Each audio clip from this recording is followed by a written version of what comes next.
Uh, Thank you, Sam. And yeah, thank you, Mariah, for the film. As I said, I just watched it again today. And what really struck me was that with identity becoming increasingly contestified, simple, and binary, your film seems to complicate identity in a very generous way. And I was wondering what your thinking was behind this. Hi, I'm Mariah. Thanks for the question, and thanks everyone for coming. Yeah, actually, it's funny. I was just talking with a friend earlier today about like the need to articulate everything and explain everything right now, and especially in terms of identity, and like that's important, sort of historically, and it's like significant. It's work that's good.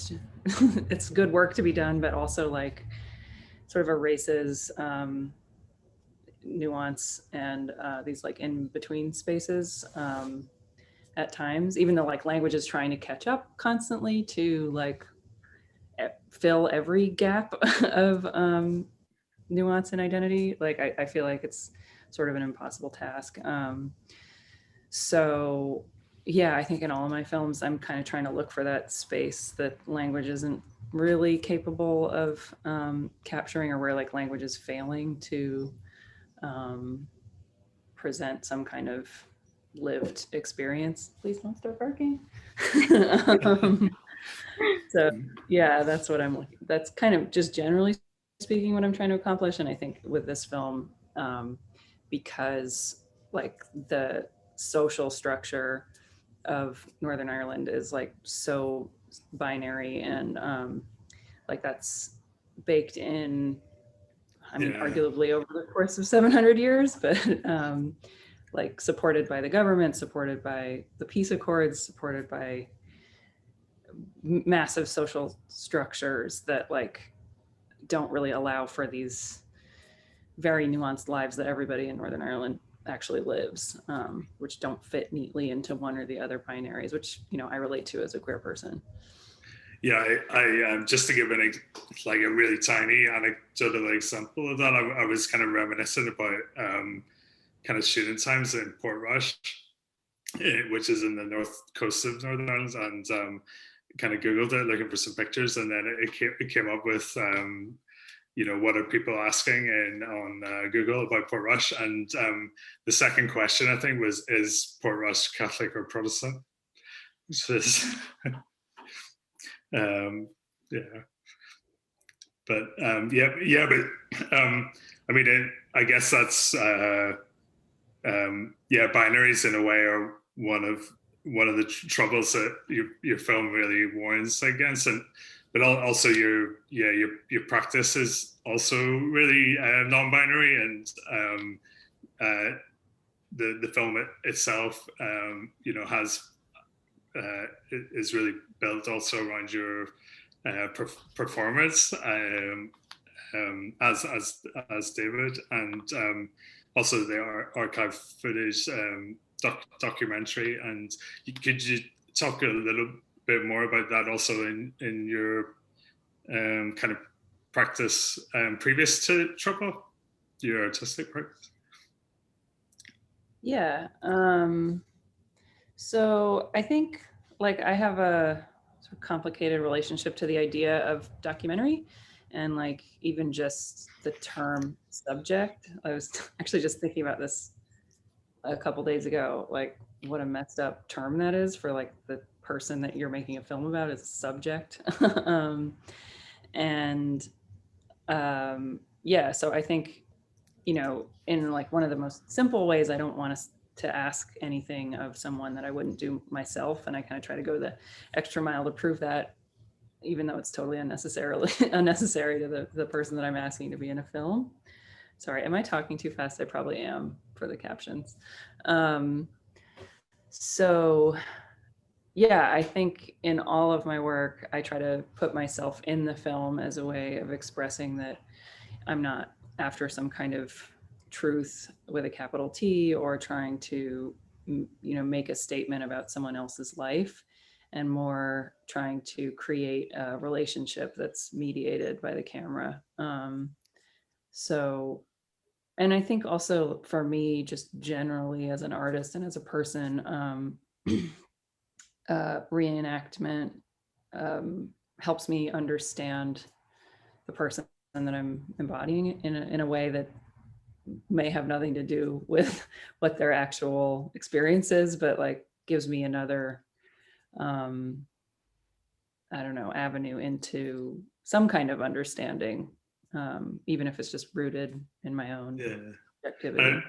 And I think your performance in the film and really literally putting yourself in it, and also your relationship with your dad, but especially your performance as him, actually is one of the most powerful things about the film. And as people that are and viewers that are really familiar with Northern Ireland as as somewhere we live, but then also somewhere that we've really experienced these really dominant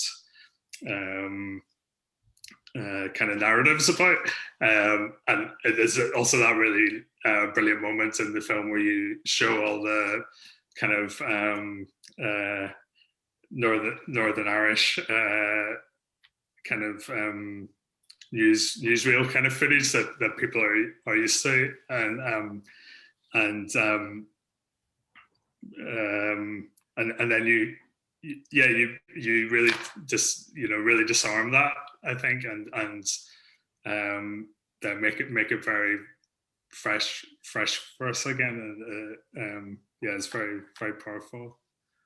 Yeah, I really like what you're saying about how language is kind of catching up, and the idea of sort of embodiment as a way to get to know somebody. And near the end of Trouble, there's this importance I felt through the edit was given to the words that we can only really glimpse the past through our parents' eyes. And to me, it seemed as though the film was trying to glimpse the parent through the past. And I was wondering if that was something that you were thinking about when you were approaching the film. I mean, probably not in so many words, but it does kind of make sense. Yeah, I really like that Robin. I mean, I think part of the reason I put that towards the end was Robin kind of articulated everything I was trying to do in film in like 5 sentences. And like the trauma that her father experienced. I mean, she goes on in the actual footage, but I cut it out just for time's sake. But he was like there for the Enniskillen bomb, and was like, she has a line where he's like literally picking up body parts. So like, I'm actually sort of ambivalent about having cut that part out, because I feel like it shows trauma on like such a massive scale that like my father wasn't privy to, as far as I know, or I don't know that about my dad, whether it happened or not. So I don't know, I just kind of wanted to expand out of the like pretty narrow relationship with me and my dad to show like a whole generation of people and their dads and moms, but I didn't get that far in the film. I make personal work as well, and I was wondering if that was something you think about, like the whole personal versus universal thing, if that was a sort of fine line you were trying to walk, or whether you don't think about it at all. Yeah, I do. I definitely do. But I'm in sort of a unique position relative to Northern Ireland, and like I didn't grow up with my dad, so like it's not like this legacy of trauma was like directly present in my life, but then it kind of was in the absence. So yeah, I don't have the same relationship to the Troubles as I would obviously if I grew up in Northern Ireland. And I think, I think I was really searching a lot for like who I would be if I had grown up there, because I felt like a very close connection to the place. So I was looking, I interviewed a lot of people that didn't make it in the film who were sort of like queer people of my generation, just to kind of like, on a broad spectrum too, just to kind of find out like what was it like? What would I be like, you know, if I'd been born there? And I didn't really find the answer.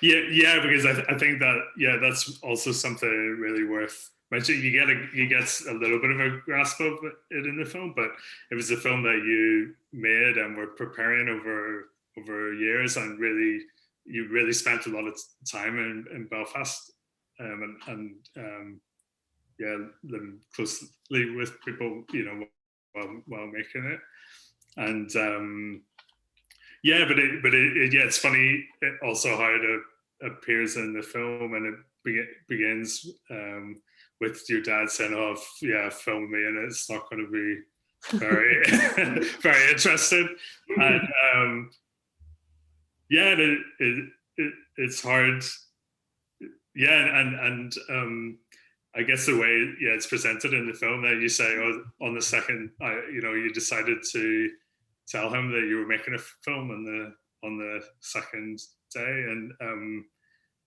yeah, I'm not really sure what I'm asking now, but Yeah, I think what we did really well in the film was you were able to balance humor like that with trauma. And there was also an amazing point in the film where you said, it was at the beginning, and you say how you were filming everything because it has to be important. Like, you're creating this family archive. And I started to think, yeah, how do you as a filmmaker decide what's important and what isn't? And whether through the process of making the film did you come to any conclusions on that? Because I've heard you speak about how you used a 3-act structure, and I was just so struck by the edit and how you were able to hold all this material together, and the tone was so fresh.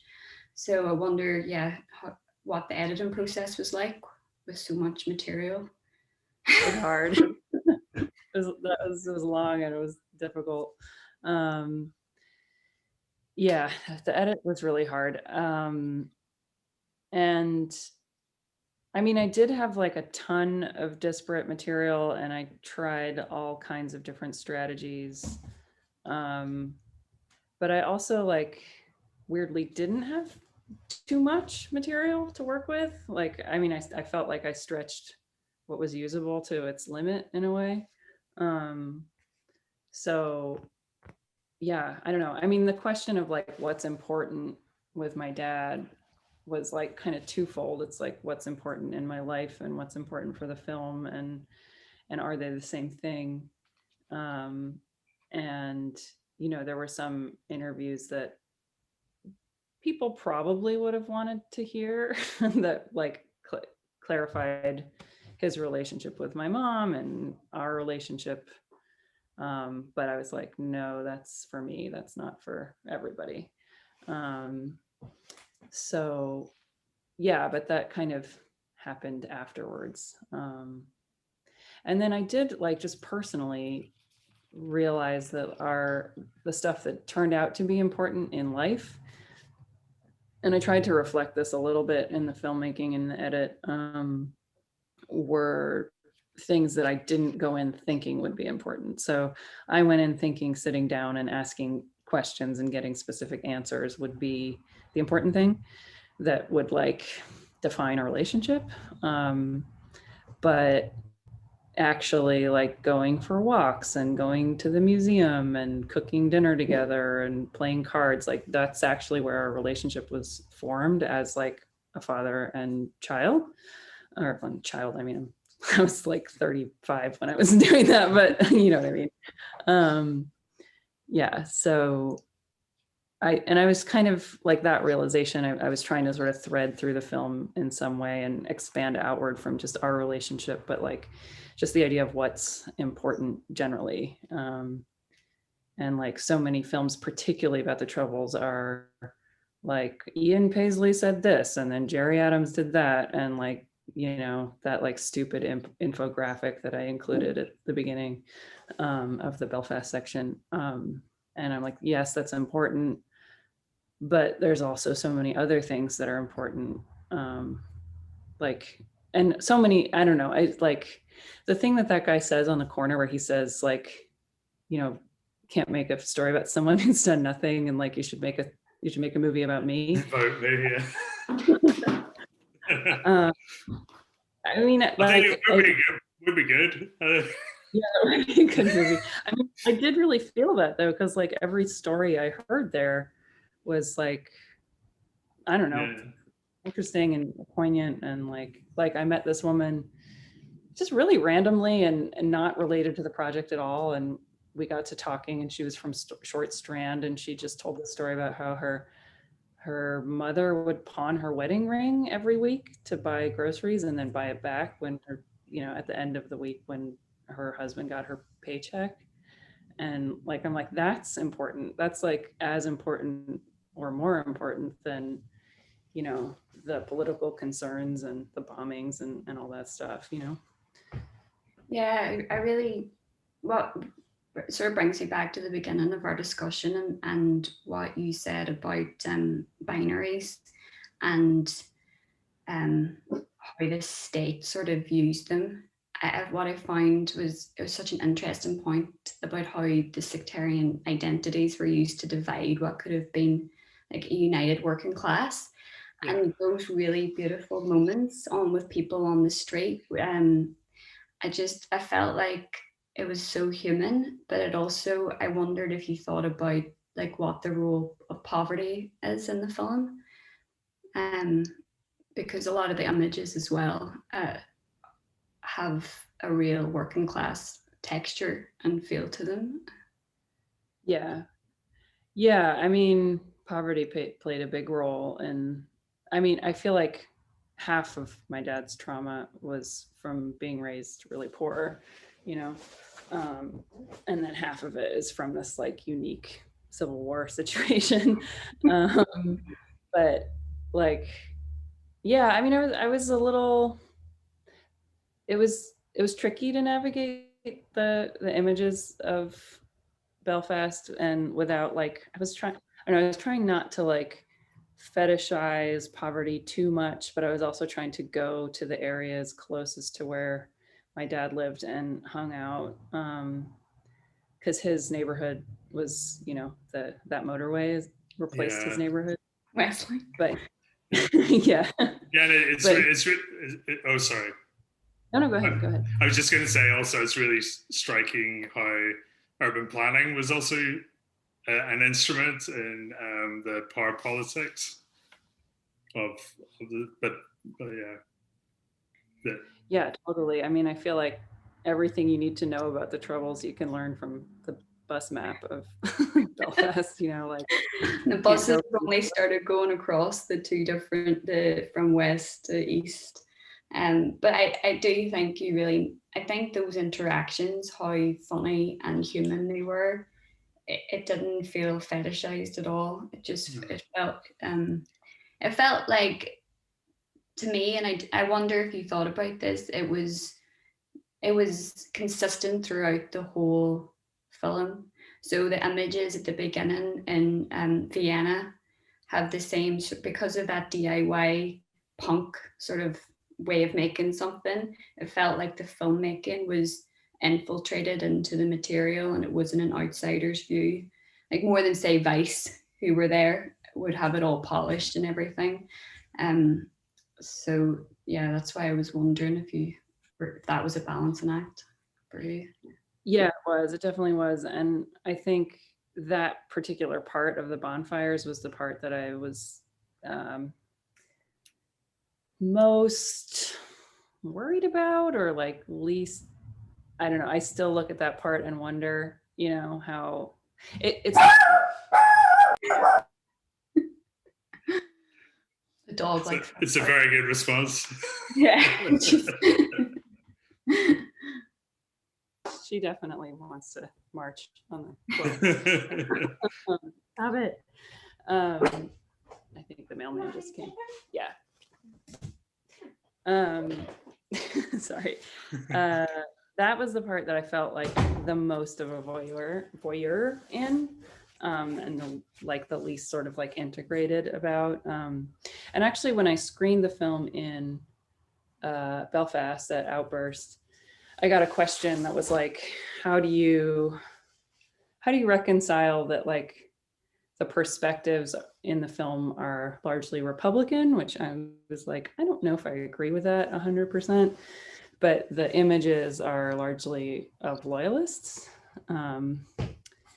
And I was like, yeah, that's a good question. I don't totally have a good answer other than I was trying to understand where my dad was raised. I mean, I spent a lot more time interested in loyalists and trying to talk to loyalists and film loyalist traditions and stayed in a loyalist neighborhood.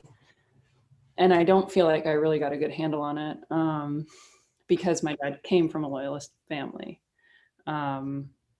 Also, just like the way I'm politically aligned, I felt like I understood a Republican or nationalist perspective just right away. Yeah, it's interesting. I mean, I think it's interesting as well how the civil rights movement was, really destroyed by the violence it encountered, and then also maybe a person viewing those people like Eamon McCann and Podrine and Drinan and Michael Farrell, also that they may now come to associate them with a Republican point of view, but it was a civil rights one. Maybe? Yeah, like the national question. There was no, like, I was careful not to include any national question in the film because I have no idea what should happen here. Yeah, no, but I mean, it also but I think also bringing that civil rights history and also the really important point that your father brought, that it was a student workers movement, that there was that solidarity was there, which is sometimes hard to imagine now. I think is really interesting and important. But I also found it interesting that, like, in a way, there was also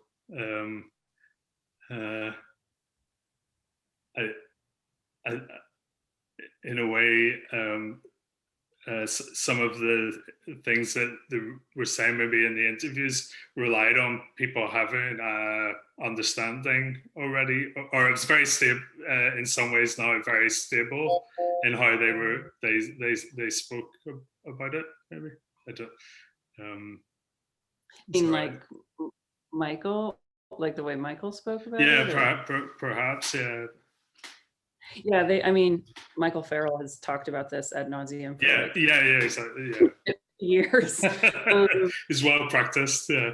Yeah, and Podrine too, to a certain extent. It's funny, like, I mean, Eamon I didn't actually interview. I just filmed him at a Bloody Sunday event where he was doing public speaking. But, the people that actually, John Gray was pretty down to talk about it. Yeah. But like Michael and Podrine, I could see them kind of like revert to, I've talked about this a bunch, and kind of like rote explanation, which I was fine with because I needed that for the film. It's important. Yeah. But the things they were really excited about talking about was like the human rights work they're doing now. Yeah. So Podrine is like writing rape legislation laws in Northern Ireland. And Michael was like instrumental in passing the first gender recognition bill in the Republic. So that's kind of where I got more exciting chat out of them. I felt, just to clarify, I felt that it was a really interesting take on loyalism, and I do think it felt like it came from your father's, from that background. So, and I think what the bonfire scene for me, what really saved it from being voyeuristic was again that moment where the guy's talking to you and you're flicking the coin in. So I just wonder, I suppose, yeah, from a process part, did people just start talking to you, or were you trying to engage them in conversation? No, mostly people just started talking to me. Yeah, the stuff on the street in like North Belfast near the Ardoyne, that was actually like 10 o'clock at night because I was shooting in the summer. So people were kind of drunk and I think that's why they were talking to me and calling me over, because they saw me dressed all funny and having a camera. And probably the same thing at the bonfires. You know, I mean, the bonfires are a party. Actually, the bonfires, to me, they look insane, but they were less scary than the march. The bonfire, like I went to the one at New Mossley, and that's the really gigantic one. And that one was just like a bunch of teenagers on like ketamine. You know, it was like they're all just falling down and partying with like, you know, sectarian symbols and songs and chants and stuff. But it was like the vibe was not angry. It was party, you know, whereas the march was like angry. And was it, and this is the last question I think I'm going to ask, because I feel like the audience probably, or not, Yeah. they probably have lots of questions. But the like you're talking about the march and how there's a performance element to it, and I feel like the film has very astute observations of the role of the media in Northern Ireland, and I'm wondering what your thoughts of that were when making the film. Yeah, I felt it definitely seemed like the summertime is like Trouble's reenactment for the camera time, not just from loyalists, but like I know that the anti-internment marches that year turned really crazy, and I do kind of regret not going to those and trying to be like balanced, but I'm also not a journalist and I was scared. I was like, I don't know what I thought, thinking I could just show up at a riot in Belfast and be like, fine.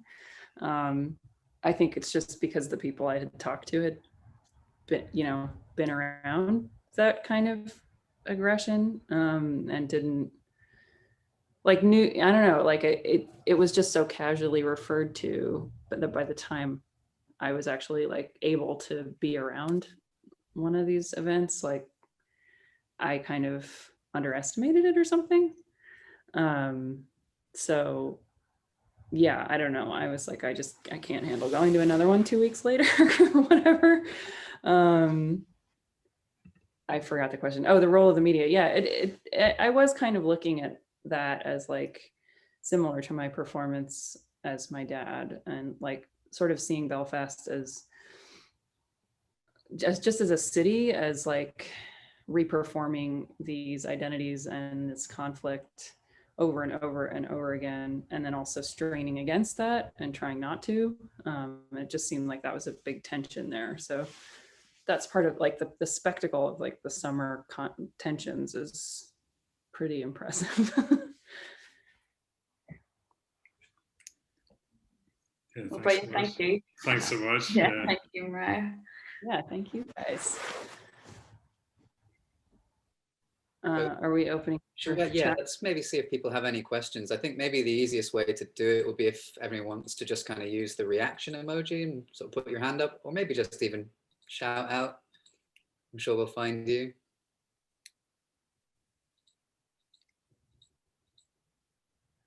Any questions coming in?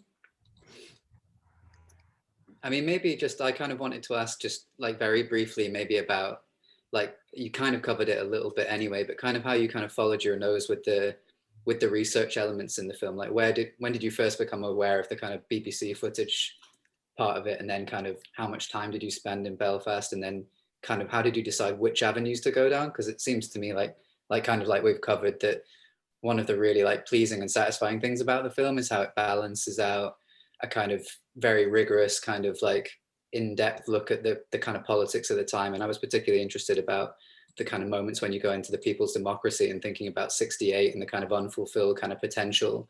But then also just really loving the bits when you just like tootle around Vienna and film a horse or something, and, you know, just kind of wondering how you go about that process over years, and kind of what the impetus was to kind of follow different things. Yeah. Well, the news footage, I had always known about the news footage. That was kind of like part of the legend of my dad. And I tracked it down before I went. So I think I had it for like 6 months before I got there. And I always knew that was going to be central to it, but I didn't know that I was going to reenact it. That was actually my dad's idea when he heard how expensive it was to license the original footage, because he had seen some of my work before. So he was like, why don't you just reenact it? And I was like, that's actually a great idea. I don't think he expected me to go as far as I did with it. And then the other research, like I saved a lot of it for just going there and talking to people. A lot of the research was really casual. I did spend a lot of time in Prony trying to look up, that's the record office. Yeah, trying to look up documents related to the People's Democracy. So I read a bunch of what's it called? The Free Citizen. It was their newsletter. And I think one of the things I was really struck by was the similarities between both historically what was going on in the States in 68 and what's going on now in the States, relative to like all of the things they were talking about. And also just how history erases what the actual concern is that's still the concern, you know, and tries to make it about something else. So like, you know, Michael was telling me that the Belfast to Derry march that ended in the Burntullet Bridge was like modeled after Martin Luther King's march from Selma to Montgomery, which also ended in a massacre on a bridge, which then the name for that was Bloody Sunday, and several years later became the name for a massacre in Northern Ireland. And how that march was called, it was like anti-poverty was like part of the name of the march. So it was like March for Voting Rights and Anti-Poverty or something, like trying to do the same thing, unite, you know, these like white working class folks in the South who were disenfranchised because of poverty, as well.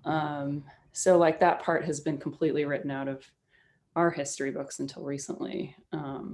That like, you know, I don't know, like we like to tell ourselves a fairy tale of like Martin Luther King was just like a Christian and a pacifist, and you know, just wanted this one thing, which is easy for us to swallow in hindsight, which is like racial equality. But I mean, it's not easy for everyone here to swallow that in hindsight. But like it's much bigger pill to swallow when you add into a sort of like more socialist element, or, you know, working class solidarity, anti-poverty. Yeah, that complicates the picture in a way that we as Americans have a hard time dealing with. And I felt like it was similar to what the People's Democracy was doing in Northern Ireland. We've got some chats. How long did film take to shoot? Time span? When did you feel you had finished? Okay. The film took 5 years to finish. And I went back to Northern Ireland maybe 5 times during that time period, and to Vienna. I think every time I went back to Belfast, I went to Vienna too. And, you know, something like I had a hard time working on it right when Trump got elected, because it felt to like somehow I'd opened some weird portal and it was coming home with me, and I was like, no.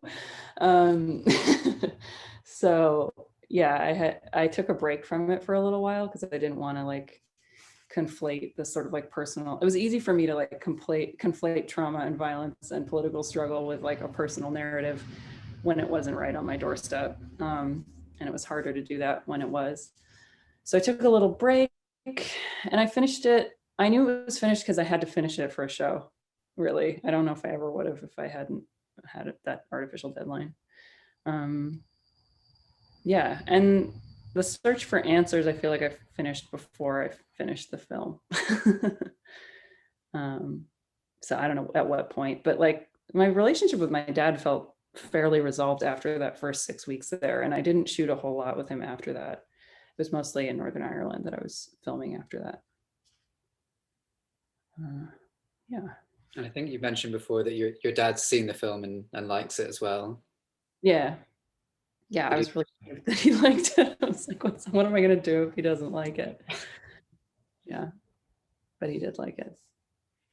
Cool. Do we have any more questions? I guess time's kind of getting on a bit now, so maybe that might be a good place to wrap up. But if anyone has any more questions, now's your time. No? Okay, well. Wait, sorry. Oh. I'm sorry, I'm eating my dinner. So I have the camera off. Hello from Glasgow, hello, I'm from Belfast.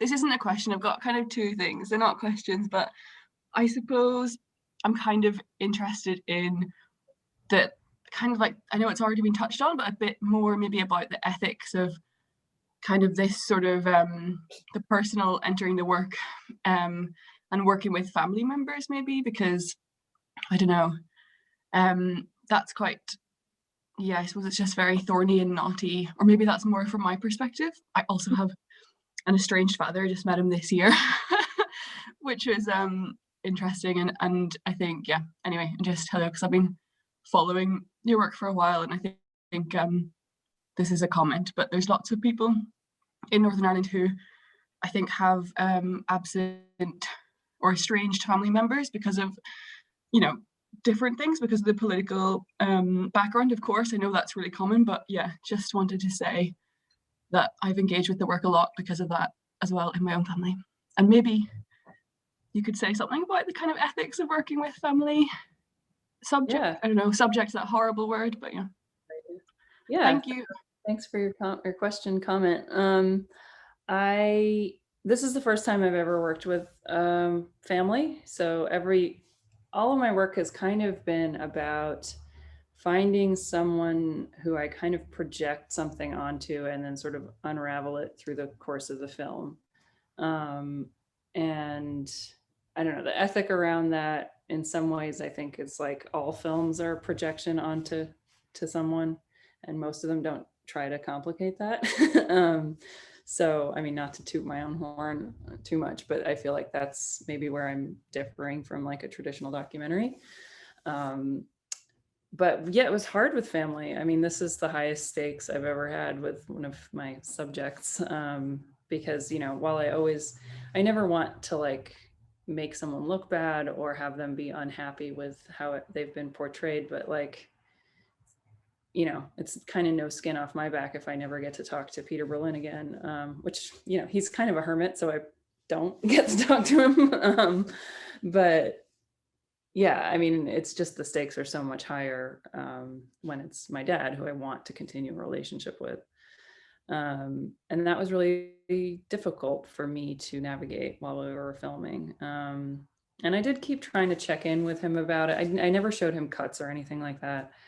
I think very early on I showed him some stuff, and he was like, it was like shaky sort of DIY random footage of like nothing, and he was like, this is boring and bad. So I was like, okay, I'm not going to show him any more stuff until I'm done. And that felt like a risk, but also like I didn't want to risk trying to like please or appease him while I was making the film directly. I mean, I was definitely thinking about that while I was doing it, but not, you know, I don't know. I think it would have been too hard for me to like include him any more in the process than I did. But yeah, I don't know. It was a tough one and very stressful for a long time. And I was very, very relieved when he said that he was. I also I didn't know if there was more to his story than he was telling me, and if like I was actually endangering him by saying like he lives in Vienna, you know. And at a certain point I asked him, I was like, you know, this is going to get shown. And I don't know, I was like, is he gonna get murdered or something? Because he has that paranoia for no reason really, other than he lived there and that was present in his life when he lived there. So I think I absorbed it a little bit, and I don't know if this is answering your question at all, but it was very tricky to navigate. Yeah. But yeah, I feel like I checked in with him as much as I could without like completely compromising my own vision for the film. Thanks so much. That's great. Thank you. Yeah. Thanks, Lucy. That was a really interesting question. Does anybody else have anything they'd like to ask at the moment? I have something I want to ask. Sure. Hi, I'm full disclosure, I'm in the room next to Mariah, and I was witness to a lot of this film being made, and so many amazing stories beyond what the amazing film it was. And one of the things I love about this film is just that it got made by just Mariah's sort of like dogged determination to get people to hang out with her and talk with her, just being around people, just like really going and like falling in love with Belfast. And she took me there and I was like, what are we doing here? Like, this is not what I thought it was. It was like, and then once we started getting to know folks, it was like this magical place that's full of just the most kind, like hilarious people. Anyway, I could go on and on, but I did want to ask Mariah if she could speak about what happened at the MAC with the security guard, and like just the whole idea of like community, and how really small it is there, and how completely emotional everything is, because it affects everyone so much. And you know, it's right there, everyone is right there. And anyway, thought that was an interesting story to tell. Thanks, James, for the question, and for taking the dog into the other room. The story at the MAC. So when I was making this film, I kind of showed iterations of it as art installations, and I had a show in the MAC in 2016 where I reenacted the whole full newsreel of my dad, and then had it installed as a double projection against the original footage. And this guy who was a docent there, who was like, he wasn't a security guard, he like led tours as a retired volunteer. And he recognized Moira from the original footage and was like, I used to go out with her, and I think I went out with her right after this. So yeah, that was like really crazy. And then another time I interviewed a guy who was involved in Radio Free Belfast. And then he was like, oh, I put on a folk night at the Sunflower pub, like come see the folk night. And I went upstairs and I was talking to him, and he introduced me to his sister, who's also named Moira. And she was like, I went out with David. And so like, it was just all right there, you know, really easy to bump into if I just hung out enough and asked enough people enough questions. And she wasn't Moira from the footage. She was a different Moira. And then when I told my dad I had met her, he was like, I thought that was the Moira in the footage. Like, it's just also layered. But yeah, I really did feel a very strong connection to Belfast. And I think part of that, like doing a lot of thinking on why, like, I don't like the idea that I'm an Irish American who's like, my roots, and comes back, and, is annoying like that. But I feel like part of the kinship that I feel is related to this question of binaries and my own queerness. And like, I don't know, I felt like I understood the vibe there and people there, and like the strategies for coping with, the violence of living under an oppressive binary system, where you have to kind of carve out your own ways of existing and interacting in the world, and humor is a big part of it. So I don't know, I just recognized a lot of like queer coping strategies in the general populace of Belfast. And I don't know, I felt like a fairly immediate kinship. I think it just took meeting one person. Like when I first got there, I was completely intimidated by the way it looked, with the murals and all the surface history. But the second I got someone talking, I was like, I don't know, just felt right at home. Yeah.